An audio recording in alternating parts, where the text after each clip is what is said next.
Assalamualaikum warahmatullahi wabarakatuh. Yang terhormat kepada Profesor Dr. Abdurrahman MSI, Dr. Kartini Herlina MSI, dan Dr. Ike Festiana MPD selaku dosen pengampu mata kuliah Metodologi Penelitian. Saya Karisma Dwi Cahyani, NPM 2523022002 dari Program Studi Magister Pendidikan Fisika. Izinkan saya ingin mempresentasi proposal penelitian saya, yaitu mengenai pengembangan ELKPD berbasis Problem Based Learning dengan inovasi STEM untuk meningkatkan kemampuan berpikir tingkat tinggi HOTS peserta didik. Dimulai dari latar belakang, yaitu yang pertama, guru telah menerapkan model problem-based learning, namun pemanfaatan LKPD berbasis PBL STEM masih rendah. Yang kedua, kemampuan berpikir tingkat tinggi HOTS belum optimal diterapkan di dalam kelas. Dan yang ketiga, adanya keterbatasan pengetahuan teknologi yang dimiliki pendidik tentang media pembelajaran. Solusinya adalah untuk pengembangan ELKPD berbasis PBL dengan inovasi STEM untuk meningkatkan kemampuan berpikir tingkat tinggi atau HOTS peserta didik. Terdapat rumusan masalah, yaitu bagaimana pengembangan media pembelajaran ELKPD berbasis problem-based learning dengan inovasi STEM untuk meningkatkan kemampuan berpikir tingkat tinggi atau HOTS peserta didik. Selanjutnya yaitu adalah pertanyaan penelitian. Yang pertama, bagaimana karakteristik ELKPD berbasis PBL STEM untuk meningkatkan kemampuan berpikir tingkat tinggi atau HOTS peserta didik? Yang kedua, bagaimana kelayakan dan kepraktisan kemampuan berpikir tingkat tinggi atau HOTS setelah menggunakan ELKPD berbasis Problem-Based Learning STEM?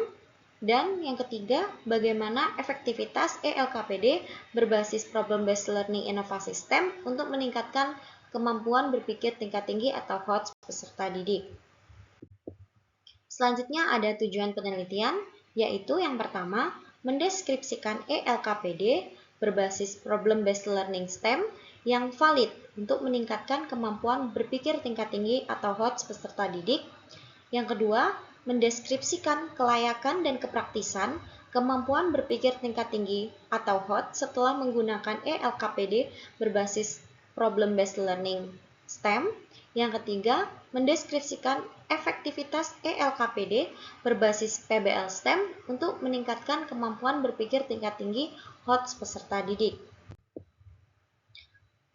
Adapun manfaat penelitian, yaitu manfaat praktis. Manfaat praktis dapat diperoleh dari penelitian yang pertama bagi peneliti, yaitu untuk menambah wawasan pengalaman serta keterampilan dalam mengembangkan media pembelajaran ELKPD berbasis PBL STEM.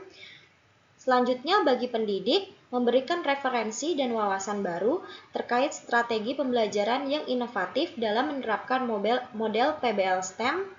Selanjutnya bagi peserta didik, yaitu memberikan pengalaman belajar yang lebih kontekstual, interaktif, dan berbasis proyek yang diharapkan dapat meningkatkan berpikir kritis. Bagi dunia pendidikan, yaitu akan berkontribusi dalam peningkatan kualitas pembelajaran fisika melalui model pembelajaran yang berbasis pendekatan ilmiah dan keterampilan abad 21. Bagi peneliti selanjutnya, yaitu dapat menjadi acuan dan inspirasi dalam mengembangkan inovasi media pembelajaran yang lebih efektif dan aplikatif. Sedangkan manfaat teoritisnya adalah yaitu penelitian ini akan diharapkan dapat berkontribusi dalam pengembangan teori belajar dengan menyediakan media pembelajaran ELKPD berbasis PBL dengan inovasi STEM.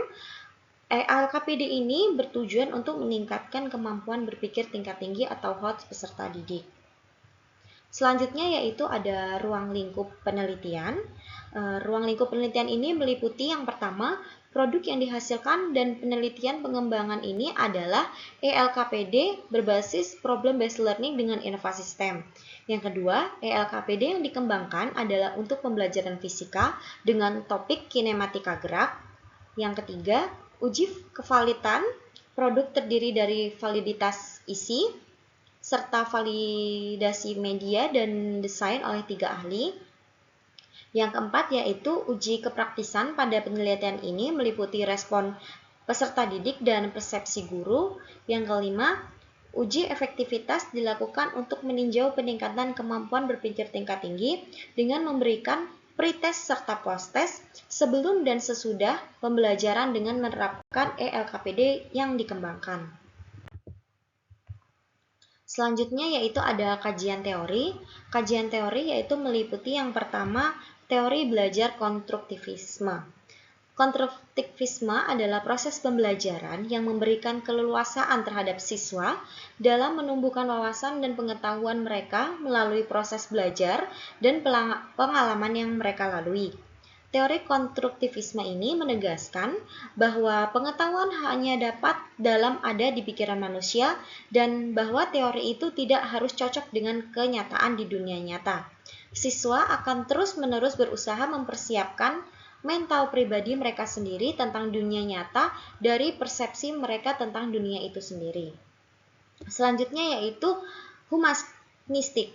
Teori belajar humanistik yaitu didasarkan pada kata humanistik berkaitan dengan human, yaitu artinya manusia, berbicara soal manusia, berdekatan dengan psikologi serta teori belajar humanistik ini merupakan ilmu psikologi yang hampir sama dengan teori kepribadian. Selanjutnya yaitu teori belajar Vygotsky. Pembelajaran dengan paradigma Vygotsky ini biasanya dilakukan dengan mengkontraskan antara pendekatan pembelajaran konstruktivisme dengan pendekatan pembelajaran humanistik. Manusia pun bisa belajar tanpa harus dituntun oleh orang lain, melainkan bisa belajar sendiri dan mengkonstruksi pengetahuannya sendiri. Hal tersebut bisa dipengaruhi oleh beberapa faktor, misalnya sosial maupun pengalaman pribadinya. Selanjutnya yaitu ada problem-based learning. Karakteristik model PBL ini berdasarkan masalah yang berarti menekankan pada upaya penyelesaian permasalahan. Siswa dituntut aktif untuk mencari informasi dari segala sumber kaitannya dengan permasalahan yang akan dihadapi. Hasil analisis siswa nantinya digunakan sebagai solusi permasalahan dan dikomunikasikan. Kelebihan dari model PBL ini yaitu dapat meningkatkan aktivitas peserta didik dalam proses pembelajaran, dapat memberikan kesempatan siswa untuk menerapkan pengetahuan yang mereka miliki ke dalam dunia nyata, serta lebih menyenangkan dan lebih disukai oleh siswa. Selanjutnya yaitu ada STEM. Pendekatan STEM ini merupakan pendekatan permasalahan dengan mengintegrasikan sains, teknologi, engineering, dan mathematics. Pembelajaran sains, khususnya fisika ini, terkait erat dengan teknologi. Teknologi dapat membantu dan menunjang pembelajaran fisika. Pendekatan STEM terintegrasi merupakan upaya untuk menghubungkan sains, teknologi, teknik, dan matematika ke dalam kelas berdasarkan hubungan antara materi pembelajaran dan masalah dunia nyata. Selanjutnya yaitu ada PBL STEM.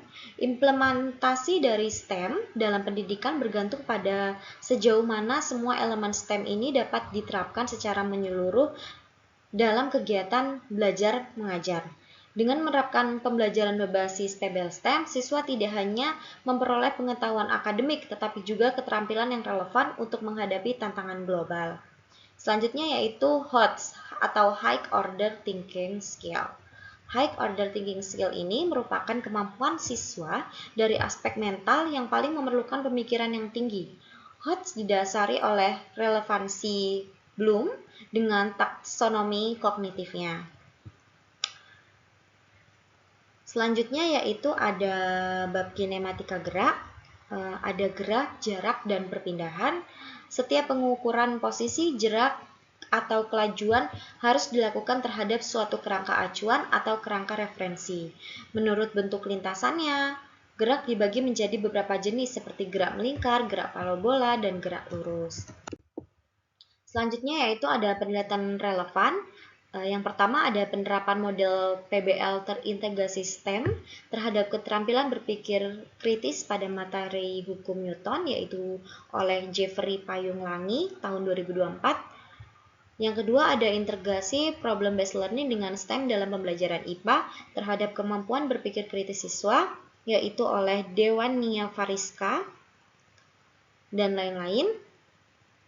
Tahun 2023, yang ketiga adalah pengembangan ELKPD bermuatan STEM, terintegrasi etnoscience untuk meningkatkan keterampilan berpikir kritis siswa pada materi koloid, yaitu oleh Revtina Aisyah et al. 2024. Adapun kerangka pemikiran. Kondisi realnya yaitu terdapat 80 guru yang menerapkan model pembelajaran PBL, namun guru yang sudah menggunakan LKPD terintegrasi PBL STEM itu hanya 20% saja. Yang kedua, sebagian besar guru telah menggunakan media dan LKPD, namun dalam pembuatan LKPD ini hanya 40% saja yang pembuatan mandiri. Dalam kondisi realnya, PBL telah menjadi salah satu strategi pembelajaran yang inovatif yang paling banyak diadopsi untuk menghadapi tantangan masa depan. Selanjutnya yaitu PBL STEM dapat mengembangkan keterampilan abad ke-21 seperti keterampilan kolaborasi, komunikasi, kritis, kreatif, dan pemecahan masalah. Dibutuhkan perangkat pembelajaran ELKPD berbasis PBL STEM untuk menstimulus kemampuan berpikir tingkat tinggi peserta didik.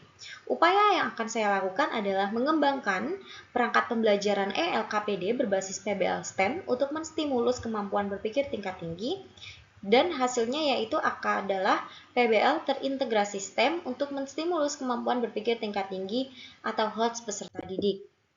Selanjutnya yaitu ada desain penelitian. Pada penelitian ini, peneliti melakukan penelitian untuk mengembangkan produk, membuat produk, dan menguji keefektivitas produk yang akan dikembangkan, yaitu ELKPD berbasis PBL dengan inovasi STEM untuk meningkatkan kemampuan berpikir tingkat tinggi atau HOTS. Dalam penelitian ini, peneliti mengambil metode campuran atau mixed method dengan desain sequential embedded, dengan menyusun program pembelajaran menggunakan design and development, yaitu DDR, for instructional design diadaptasi oleh Ricci dan Klein tahun 2009. Subjek penelitiannya ada pengembangan ini adalah ELKPD berbasis PBL STEM untuk meningkatkan kemampuan berpikir tingkat tinggi. Subjek uji cobanya yaitu adalah guru dan siswa yang berperan dalam analisis kebutuhan, dosen ahli yang sebagai fungsi validator, serta kelompok ketiga yang mencakup siswa yang dilibatkan dalam uji coba untuk mengevaluasi kepraktisan dan keefektivitas instrumen tersebut. Selanjutnya yaitu ada prosedur pengembangan.